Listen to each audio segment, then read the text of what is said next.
Hello friends. So firstly I introduce myself.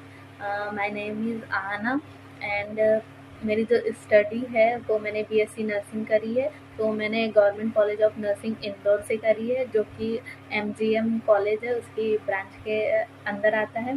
ठीक है, तो ये मैंने अपने हिसाब से अपना इंट्रोड्यूस आपको थोड़ा सा करा दिया है, जिससे आपको कम से कम क्लियर कट ये तो नॉलेज रहे कि मैंने गवर्नमेंट कॉलेज से नर्सिंग करी हुई है। ठीक है, तो मैं आपको आज मतलब थोड़ी बहुत इन्फॉर्मेशन देना चाहती हूँ कि आप पीएनएसटी क्रैक कैसे कर सकते हैं। ठीक है, जो स्ट्रेटेजी मैंने अपने टाइम पे अप्लाई करी थी खुद पर, जिससे कि मैंने पीएनएसटी क्रैक किया था, तो वही स्ट्रेटेजी के टिप्स मैं आपसे आज शेयर करना चाहती हूँ। तो सॉरी गाइज अगर कोई प्रॉब्लम होती है वीडियो में, क्योंकि मैं फर्स्ट टाइम वीडियो जो है वो फेस टू फेस करके शूट कर रही हूँ।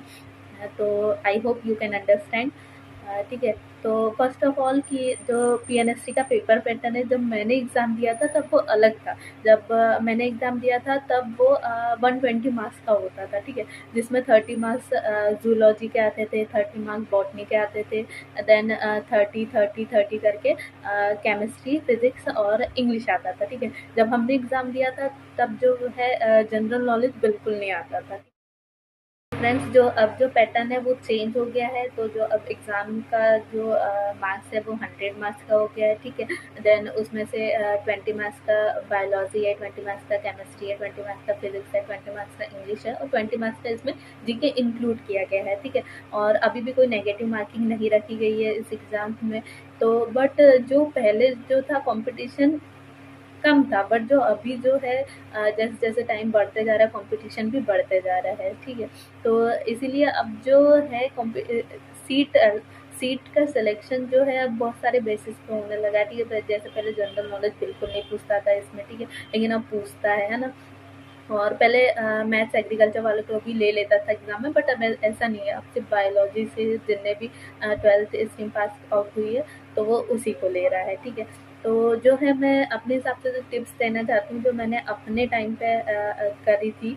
तो फर्स्ट ऑफ ऑल है कि आपको सबसे पहले एग्ज़ाम का पैटर्न समझना बहुत ज़रूरी है। ठीक है, तो आप पैटर्न तो वैसे पिछले बार से ही चेंज हुआ है, तो आप प्रीवियस ईयर क्वेश्चन पेपर्स देख सकते हैं। ठीक है, कि पैटर्न किस हिसाब से चेंज हुआ है ना।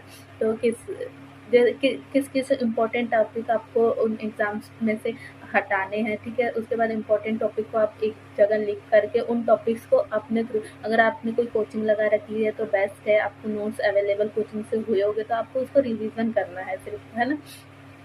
लेकिन जो जो स्टूडेंट ऐसा नहीं कर रहे तो उनको भी डरने की कोई ज़रूरी नहीं है कि आप कोचिंग के थ्रू ही पास आउट होकर एग्ज़ाम को क्रैक करें। मैं अपना बताऊँ तो मैंने कोई भी कोचिंग, इवन मैंने अभी तक के कोई भी एग्ज़ाम को या 11th-12th के लिए भी कोई कोचिंग प्रेफ़र नहीं करी थी। तो मैं जो है सबसे इम्पोर्टेंट, अगर कोई स्टूडेंट कोचिंग भी जा रहा है तो उसके लिए सबसे इम्पोर्टेंट बात यही होती है कि वो मतलब सेल्फ खुद से वो कितना एफर्ट लगा रहा है। ठीक है, तो सेल्फ स्टडी मैटर करती है बहुत ज़्यादा। तो ऐसा ज़रूरी नहीं है कि आप कोचिंग करें। ऐसा होता है कई बार कि हाँ, लेकिन अगर आप कोचिंग करें तो आपको इजीली नोट्स अवेलेबल हो जाती है। ठीक है, आप क्लियर कट रहते हैं कि नहीं मुझे इतना पढ़ना है और उसके बाद अपने से सेल्फ स्टडी करनी है। बट अगर ऐसा नहीं है तो आपको प्रीवियस ईयर क्वेश्चन पेपर्स देखने हैं, टॉपिक्स निकालने हैं। ठीक है, उन टॉपिक्स को फिर अपने 11th-12th की बुक्स जो है उनमें से शॉर्ट शॉर्ट नोट्स बनाने हैं, है ना। तो ऐसा करना है आपको, शॉर्ट नोट्स बनाने हैं उन टॉपिक्स के जो आपको इम्पोर्टेंट लगता है। ठीक है, देन उसके बाद आप क्या कर सकते हैं, उन नोट्स को आपको जो है रिवाइज करना है बार बार। अब जितने बार रिविज आप भले ही स्मॉल अमाउंट में कोई चीज़ पढ़ो, लेकिन आप उसको अगर बार बार रिवाइज करते हो तो आपके जो सारे डाउट्स है वो पूरे क्लियर हो जाते हैं। ठीक है, ये मैटर नहीं करता कि आप कितना ज़्यादा पढ़ रहे हैं, ये मैटर करता है कि आप जो चीज़ पढ़ रहे हैं उसको कितने बार रिवाइज कर रहे हैं। ठीक है, कि इवन अगर आपने कोई टॉपिक पढ़ा है तो आपसे उसका एक क्वेश्चन भी छूटना नहीं चाहिए। तो ऐसी जो स्टडी होती है वो बेनिफिशियल होती है। ठीक है, तो फर्स्ट ऑफ ऑल आपको जो है वो previous year question paper solve करने, दूसरा आपको शॉर्ट नोट बना करके रिवीजन करना है। ठीक है, एग्ज़ाम टाइम में। और मेनली बच्चे क्या होते हैं, बच्चा बहुत अच्छे से प्रिपेयर करके जाता है, लेकिन एग्ज़ाम हॉल में वो बहुत डर जाता है, नर्वस हो जाता है, एंग्जायटी हो जाती है उसको। तो इस चीज़ से बचने के लिए आपको जो है वो टेस्ट सीरीज़ लगानी है, ठीक है। जब हम करते थे तब उस टाइम इतना क्रेज़ नहीं था और उस टाइम इतनी टेस्ट सीरीज़ भी नहीं हुआ करती थी, ठीक है। तो जो मैं करती थी वो करती थी, मैं प्रीवियस ईयर क्वेश्चन पेपर्स जो है वो निकाल करके खुद से सॉल्व करती थी। एक टाइम लिमिट में, जो प्रीवियस टाइम लिमिट थी 2 हावर्स की, उसी टाइम लिमिट में करती। बट जो अब के बच्चों के लिए जो है वो टेस्ट सीरीज़ का ऑप्शन अवेलेबल है, तो मैं आपको प्रेफ़र ज़रूर करूँगी कि आप जैसे अब 24 को एग्ज़ाम है, ठीक है? तो आप आज से ही स्टार्ट करें कि आप रोज़ एक टेस्ट सीरीज़ जो है वो अटेम्प्ट करें, ठीक है? तो उससे आपको क्या नॉलेज होगा कि आपका कौन-सा टॉपिक स्ट्रॉन्ग है, कौन-सा टॉपिक वीक है, आपको कहाँ पे मेहनत करने की ज़्यादा ज़रूरत है, ठीक है? आप इस चीज़ के बारे में क्लियर कट हो जाएँगे। तो आपको थर्ड चीज़ ये करनी है ना? उसके बाद आप अपना इवैल्यूएशन कर ले रहे हो, उसके बाद आपको फिर से जो टॉपिक आपका वीक है, आपको उसको फिर से पढ़ना है ना? रोज़ ये करना है।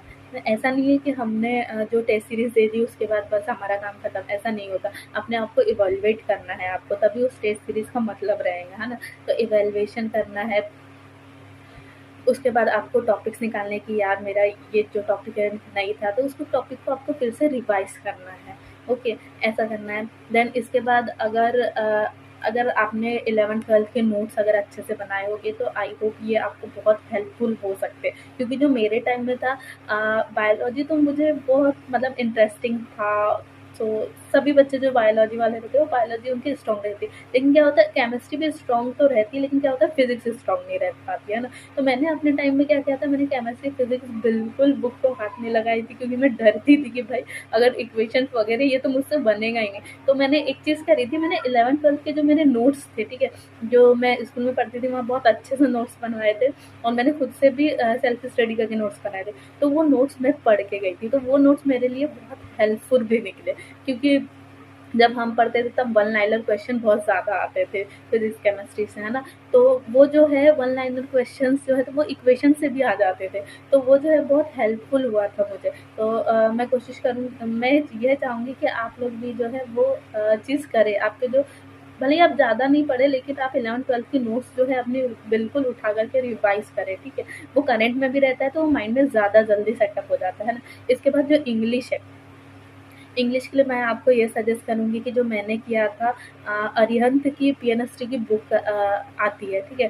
तो प्री नर्सिंग सिलेक्शन टेस्ट के लिए उनने उसमें बहुत सारे प्रीवियस ईयर क्वेश्चंस है, हाँ, और उसमें पैसेज वगैरह, बाकी जो दूसरी भी चीज़ें हैं वो उसमें इंक्लूड है। तो मैंने जो अपना इंग्लिश है वो अरिहंत की बुक से कंप्लीट किया था, और वो हेल्पफुल भी हुई थी मुझे, ठीक है। देन जो जनरल नॉलेज है उसके लिए मैं आपको प्रेफर करूँगी कि आप जो है अभी रोज़ से डेली का करंट अफेयर देखना शुरू करिए, और बहुत सारी यूट्यूब पे वीडियोस है कि लास्ट 1 ईयर के करंट अफेयर में क्या क्या चीज़ें इंक्लूड हुई है, क्या क्या चीज़ें मतलब अपने इंडिया में आई है, ठीक है। बहुत सारे मतलब गेम्स के बारे में, प्लेयर्स के बारे में, और कुछ अवार्ड्स के बारे में, या फिर जैसे समिट होती है, ठीक है। बहुत सारे कंट्रीज़ की समिट होती है, ये सब चीज़ें आपको पढ़नी है। आई होप ये वीडियो आपको अच्छा लगा हो। मैंने वही स्ट्रेटजीज आपके साथ शेयर करी है जो मैंने खुद के लिए करी थी, ठीक है। और मेनली जो मैंने फोकस किया था, दिल से बताऊँ तो वो है कि मैंने 11th-12th की नोट्स बहुत अच्छे से पढ़ ली थी, ठीक है। और जो बायोलॉजी की 11th-12th की बुक है वो भी मैंने थोरो पढ़ लिया था, ठीक है। वो बहुत हेल्पफुल निकली थी मुझे। एक तो एक इंटरेस्ट था, ठीक है, इसलिए भी पढ़ लिया था, और दूसरा चीज़ कि मन में था कि यार क्रैक करना है ना। तो 2 चीज़ें मैंने करी थी, और जो प्रीवियस ईयर क्वेश्चन सॉल्व करे थे मैंने, वो मैंने लगभग मुझे जितने अवेलेबल हो गए थे मैंने उतने पूरे कर लिए थे। तो मैं यही चाहूँगी कि अगर आप टेस्ट सीरीज़ नहीं ले पा रहे तो आप भी प्रीवियस ईयर क्वेश्चन निकाल करके उनको सॉल्व करें, और जो अपने 11th-12th की नोटबुक है उसको बहुत अच्छे से पढ़ के जाएँ। That's all guys. अगर आपको वीडियो हेल्पफुल लग रहा होगा तो please like, share and subscribe. And sorry अगर कोई गलती हो गई होगी तो, क्योंकि फर्स्ट टाइम वीडियो बना रही हूँ। That's all. Thank you.